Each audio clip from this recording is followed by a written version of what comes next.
salut, Marie comblée de grâce, le Seigneur est avec vous. Vous êtes bénie entre toutes les femmes, et Jésus, votre enfant, est béni.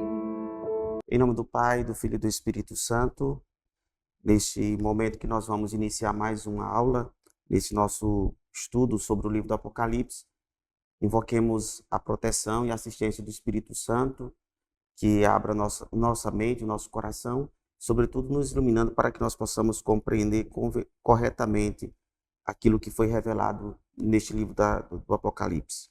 Vinde, Espírito Santo, enchei os corações dos vossos fiéis e acendei neles o fogo do vosso amor. Enviai, Senhor, o vosso Santo Espírito, e tudo será criado, e renovareis a face da terra. Oremos, ó Deus, que instruísse os corações dos vossos fiéis com a luz do Espírito Santo, fazer que apreciemos retamente todas as coisas segundo o mesmo Espírito e gozemos sempre de sua consolação, por Cristo Senhor nosso. Amém. Sede da sapiência, rogai por nós. Hoje nós vamos adentrar, uma vez que no capítulo precedente nós tivemos a oportunidade de refletirmos, de analisarmos a respeito da revelação do capítulo 12, que é o confronto entre a mulher e o dragão. E hoje nós vamos ver que o dragão se utilizará de dois tipos de poderes. O poder político, representado na primeira besta, e uma espécie de um poder religioso representado na segunda besta. Então o dragão, digamos assim, que nós analisamos no capítulo precedente, ele se utilizará na sua atuação no mundo para fazer com que a humanidade se perverta, se perca. Ele vai se utilizar exatamente dessas duas bestas. Então vamos agora ler com atenção o capítulo 13. Antes nós vamos pegar o finalzinho do capítulo 12, que é o versículo 18 do capítulo 12, para que a gente possa seguir com o versículo 1 do capítulo 13. Coloquei-me depois na praia do mar. Vi então uma besta que subia do mar. Tinha 10 chifres e 7 cabeças, e sobre os chifres havia 10 diademas, e sobre as cabeças um nome blasfemo. Pronto, vamos nos deter um pouquinho nesse primeiro versículo do capítulo 13, porque aqui nós já temos vários elementos que são extremamente importantes para a compreensão. Primeira coisa, eu disse para vocês que o dragão se utilizará de duas bestas. São duas, dois tipos de poderes. Primeiramente, o poder temporal, o poder político. Essa primeira besta que sobe do mar, muito provavelmente aqui refere-se ao Império Romano, à estrutura de governo ímpio, a estrutura ímpia do governo romano, que, sobretudo nessa época em que o livro foi escrito, era a principal oposição à expansão do Evangelho.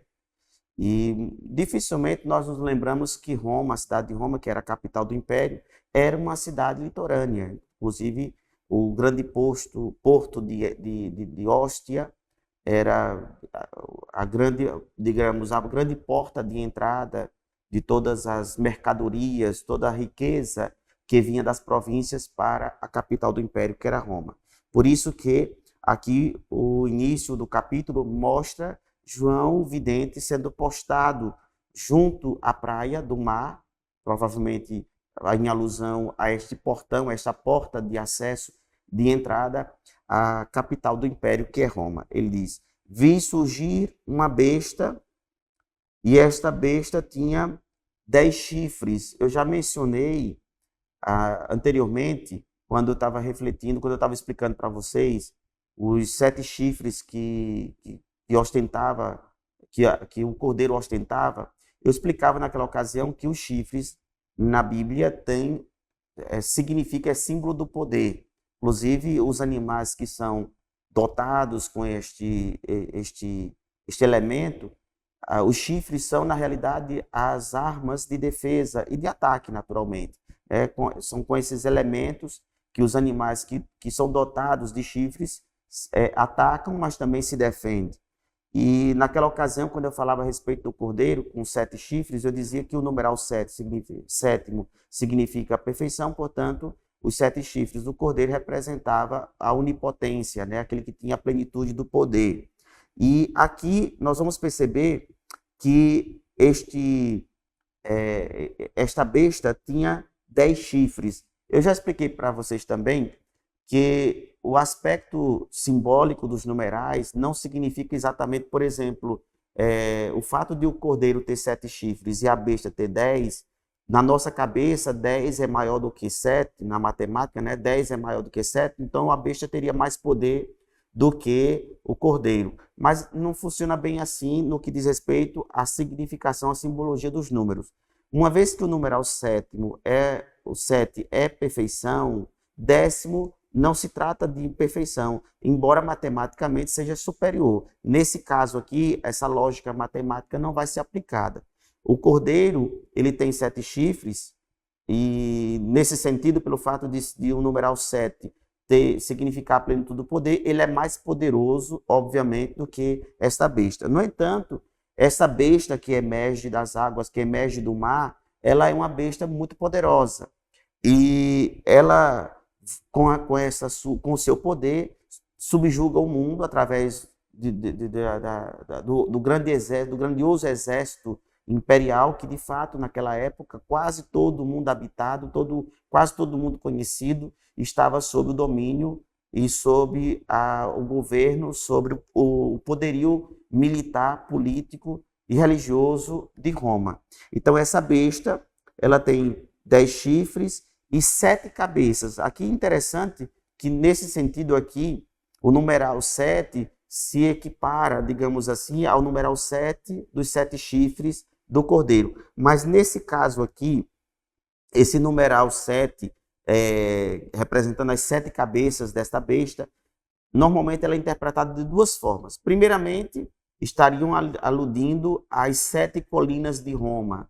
Roma, para quem não sabe, dentro da cidade, ela é uma cidade que foi construída no meio de 7 colinas, de 7 montes. Uma delas é a colina Vaticana, por exemplo. O Vaticano está realmente construído em cima de uma das 7 colinas romanas. Mas também o numeral 7 aqui, os 7 cabeças, uma vez que a cabeça é o centro, é o órgão das decisões, é o órgão onde se toma, onde se decide as coisas, aqui talvez se refira também aos 7 membros da dinastia dos Césares. O que é que isso significa?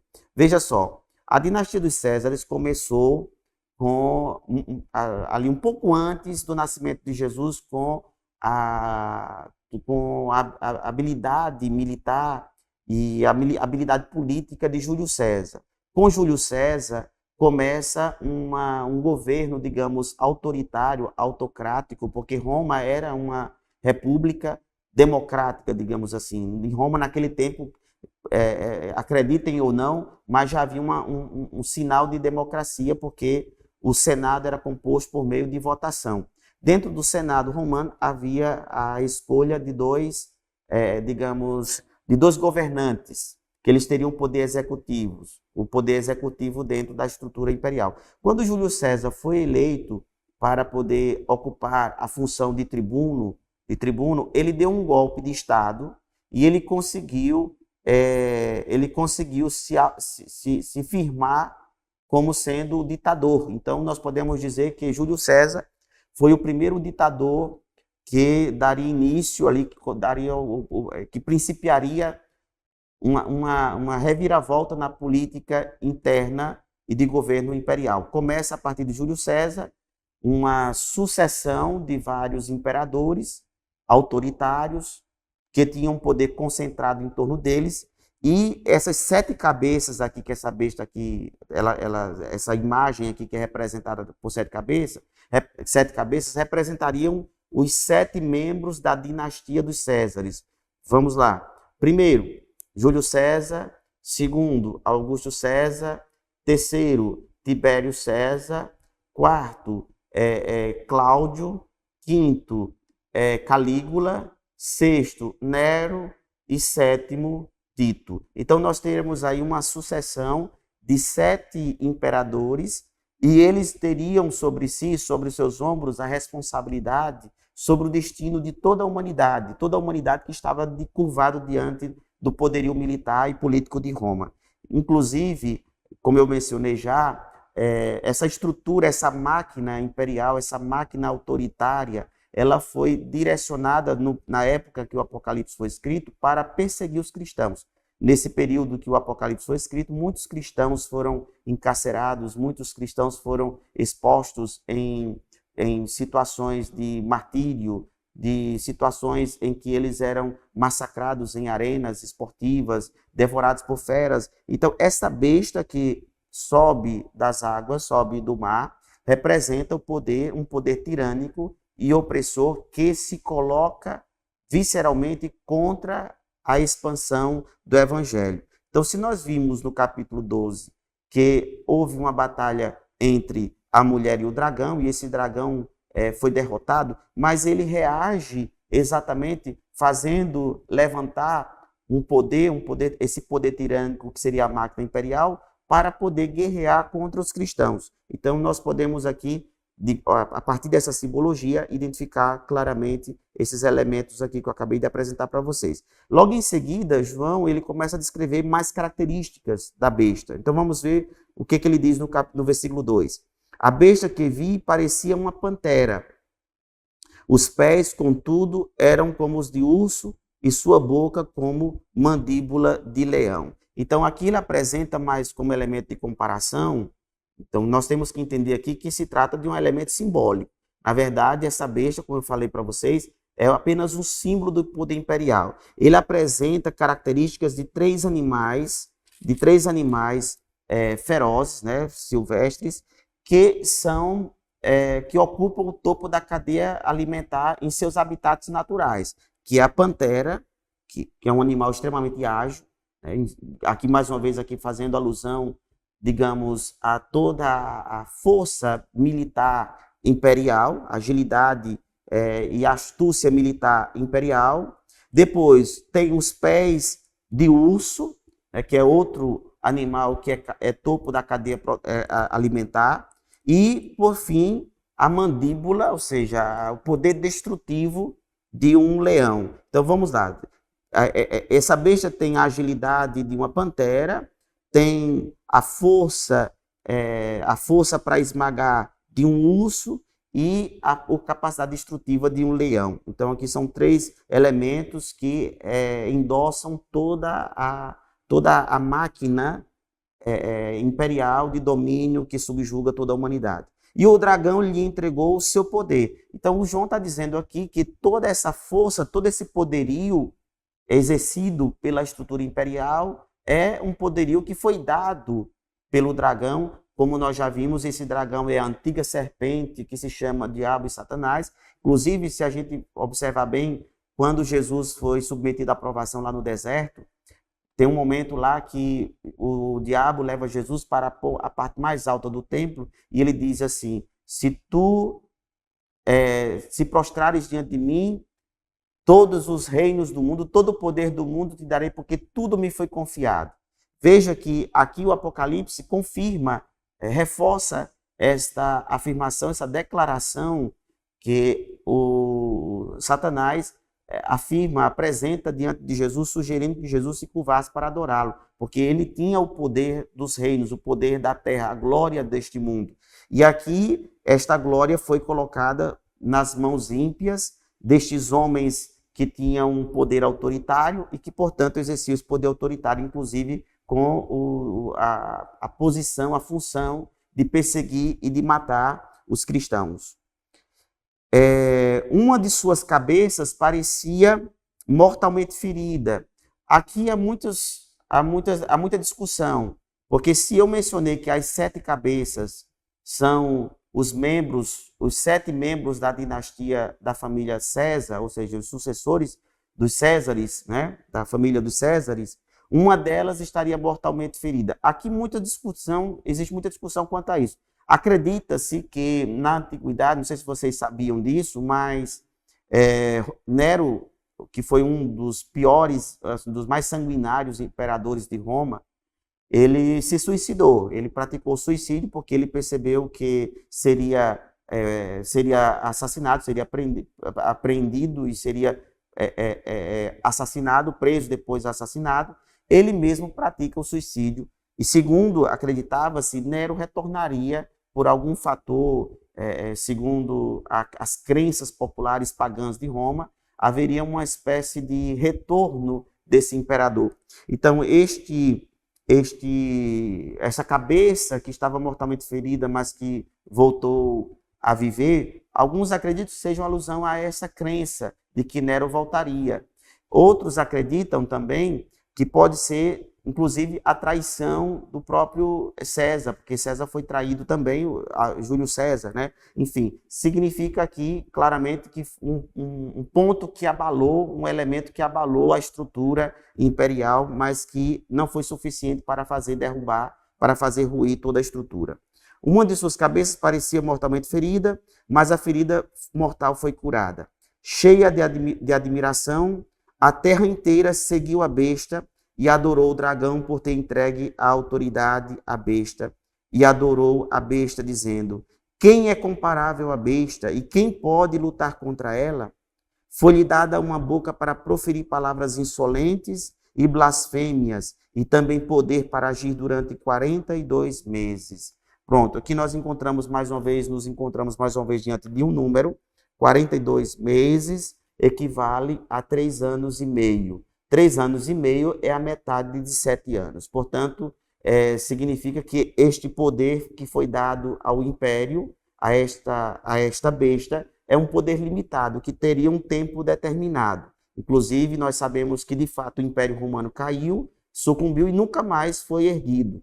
Hoje, inclusive, o fato de o Papa, a sede da Igreja Católica ser em Roma, seria, de fato, um elemento simbólico muito forte, porque a estrutura imperial que, com tanta força, tentou barrar o crescimento do cristianismo, mas foi exatamente esse poder, essa besta que seria a estrutura imperial, sucumbiu diante da pregação do Evangelho, e hoje quem governa o mundo de lá de Roma é o sucessor dos apóstolos, o Papa, que é o sucessor de Pedro. Então nós percebemos que, de fato, aqui há uma profecia aqui indicada no livro do Apocalipse de uma queda futura desse poder. Então, 42 anos, 42 meses, 42 meses, o equivalente a 3 anos e meio, equivaleria, portanto, um período determinado, um período breve. Claro, ainda durou ali mais alguns séculos, mas simbolicamente aqui já se apontava para o declínio do Império Romano. Ela abriu, então, a boca em blasfêmia contra Deus, blasfemando contra o seu nome, sua tenda e os que habitam no céu. Aqui, mais uma vez, reforça a perseguição do Império Romano contra os cristãos. Muitos cristãos compareceram diante da estrutura imperial e, de fato, historicamente, essas blasfêmias, essas acusações, todas essa perseguição verbal, mas também física, foi de fato aplicado e muitos cristãos sucumbiram, muitos cristãos foram trucidados, foram assassinados por causa da fé no nome de Jesus Cristo. Deram-lhe permissão, ou seja, o dragão deu à besta a permissão para guerrear contra os santos, aqui mais uma vez a perseguição dos cristãos, e vencê-los, ou seja, eles receberam, essa besta recebeu do dragão o poder e a autorização para perseguir os cristãos, os santos, e aparentemente vencê-los. Foi-lhe dada autoridade sobre toda tribo, povo, língua e nação. Aqui, mais uma vez, está mais explícito ainda a alusão à estrutura imperial. Adoraram-na, então, todos os habitantes da terra, cujo nome não está escrito desde a fundação do mundo no livro da vida do Cordeiro imolado. Por que aqui ele está dizendo que adoraram a besta? Veja, havia uma lei romana que declarava que o imperador ele era considerado filho dos deuses, portanto, eles eram como que semideuses, e de modo que havia um culto à personalidade do imperador, de modo que uma das graves acusações que eram feitas contra os cristãos era o fato de não se dobrarem para adorar a imagem, a estátua a estátua do imperador, prestando culto, portanto, a um mortal. Então, aqui ele está aludindo que onde todas as nações, raças, línguas que estavam sob o domínio imperial, todas elas tinham a obrigação de construir em suas, digamos, nações, em seus territórios, um grande templo para que se pudesse adorar a estátua do imperador. E isso, de fato, os cristãos não aceitaram e, portanto, muitos deles perderam a vida por não se curvarem diante dessa adoração. Adoraram-na, ou seja, adoraram a estátua da besta. Então, todos os habitantes da terra, cujo nome não está escrito desde a fundação do mundo, no livro da vida e do Cordeiro imolado.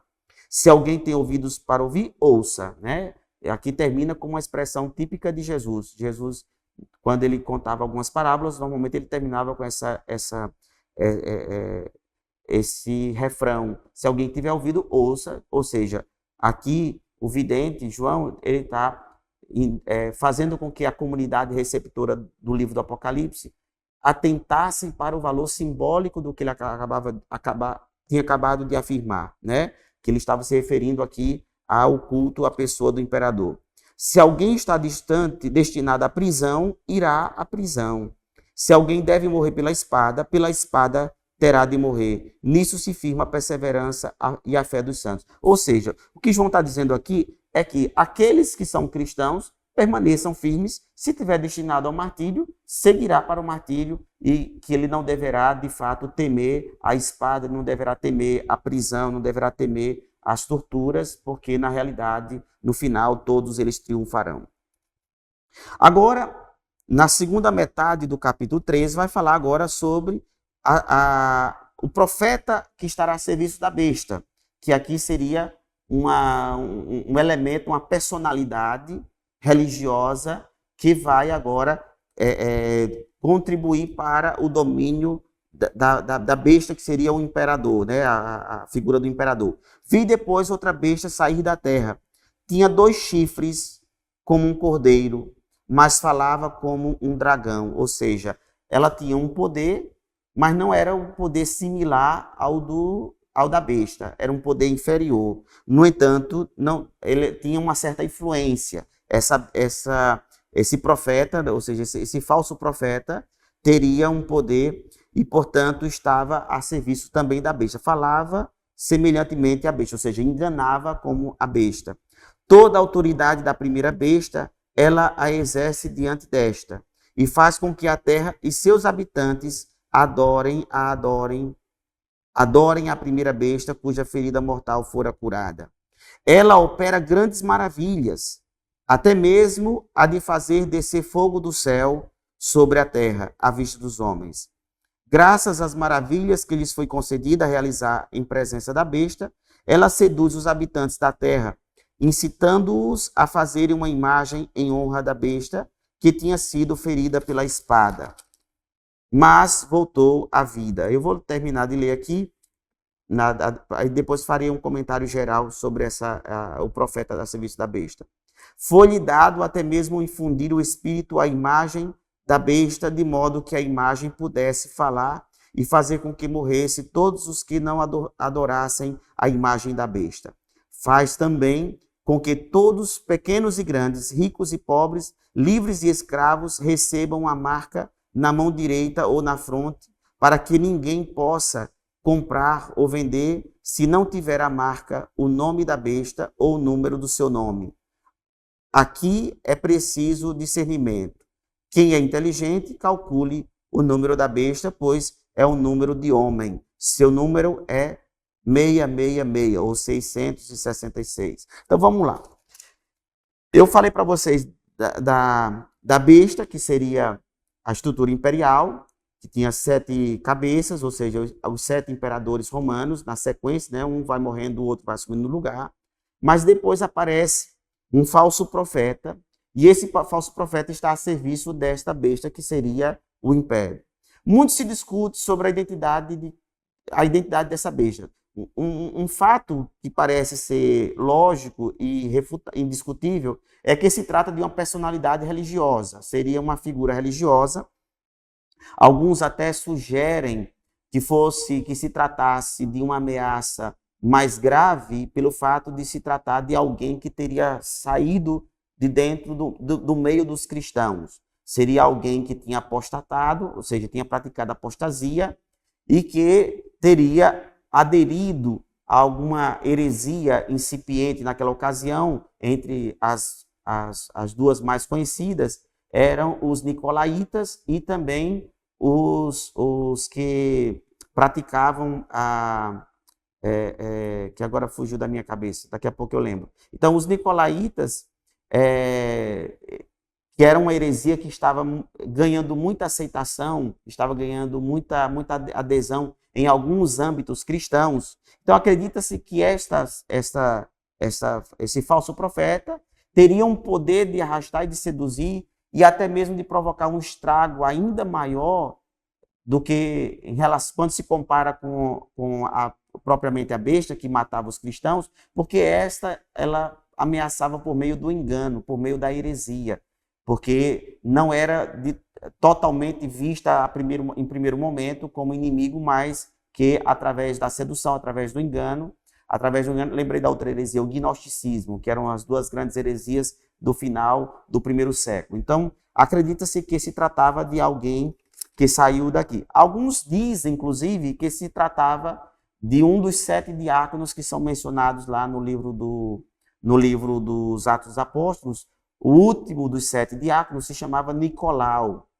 Inclusive, depois, no início do livro do Apocalipse, o Senhor elogia a igreja de Éfeso por não ter se dobrado à doutrina dos nicolaítas, que eram aqueles que seguiam a falsa doutrina de Nicolau, que teria sido um dos 7 diáconos e, portanto, seria essa figura, digamos, religiosa que, saindo do meio dos cristãos, inicialmente fazia parte do número dos cristãos, dos anunciadores da palavra de Jesus, mas que, ao no desenvolver de sua vida, havia enveredado por um caminho pervertido do ponto de vista doutrinário, e este caminho pervertido teria seduzido muitas pessoas, de modo que ela foi associada ao poder devastador da falsa doutrina deste falso profeta, corroborava ou complementava o poder devastador da besta, que era o poder político. Então, nós temos aqui uma situação grave, porque, de um lado, nós temos uma perseguição institucional e política, representada pela força imperial, pelo palácio imperial, que seria a besta, que seria colaborado, que teria a colaboração de um falso profeta, que teria nascido de dentro do cristianismo e que, portanto, essas duas instituições, essas duas realidades, essas duas forças, elas produziam muito sofrimento para a igreja. De um lado, produziam as perseguições e o martírio, de um outro lado, trazia a confusão e a desordem doutrinária. É interessante também lembrar aqui que havia aqui o sinal que é tão controvertido, o sinal da besta, né? Que é o numeral 666, que é muito discutido. Muitos estudiosos, inclusive na patrística, não me lembro qual dos padres da igreja, apontava que esse número aqui fazia alusão ao imperador Nero, porque se você pegar, por exemplo, as letras do nome César Nero em hebraico, quando você, como no caso acontecia com os algarismos romanos, no idioma hebraico não havia numerais. Os numerais eram representados também pelas letras do alfabeto, ou seja, cada letra tinha um valor numérico. Então, quando você translitera, por exemplo, o nome de César Nero para o hebraico, quando você depois converte cada consoante do nome de César Nero dando o valor numérico, vai corresponder exatamente, vai equivaler a 666, ou seja, 666. Então, este número da besta se aponta como sendo uma indicação de que este falso profeta estava ligado à besta, que seria o imperador, aqui representado pelo numeral 666, que seria uma alusão mais uma vez, à estrutura imperial. Nós percebemos também fica muito evidente isso aqui, que uma vez que o livro do Apocalipse ele se destina não só digamos, a apresentar para a comunidade do discipulado, perdão, a comunidade joanina, não se destina simplesmente a mostrar o que está para acontecer, realidades futuras, mas o livro também tem uma perspectiva de consolação. O livro ele tem um caráter de oferecer consolação para a igreja que estava sofrendo debaixo da perseguição. Então, quando o vidente menciona essas duas entidades, tanto a besta como o falso profeta, em outras palavras, o objetivo aqui é produzir o encorajamento na igreja para que não se abata, não sucumba, a igreja não pode sucumbir diante desses poderes, porque chegaria um momento que ambos seriam trucidados, seriam liquidados. De fato, a estrutura imperial desabou, com o passar do tempo, o Império Romano caiu e hoje lá quem governa, digamos, o poder maior é exercido pela figura do Papa, que é o sucessor de Pedro. Então a igreja ocupa o lugar que no passado foi ocupado por aquele que perseguia a igreja. Nós vamos concluindo aqui nossa aula de hoje. Na próxima aula nós vamos prosseguir com a análise do capítulo 14 e, portanto, vamos adentrando cada vez mais na compreensão deste belíssimo livro. Como vocês perceberam, nós daqui para frente vamos seguir cada aula com um capítulo, porque é a forma que nós encontramos para que a gente possa conseguir apresentar o livro todo para vocês dentro do prazo programado.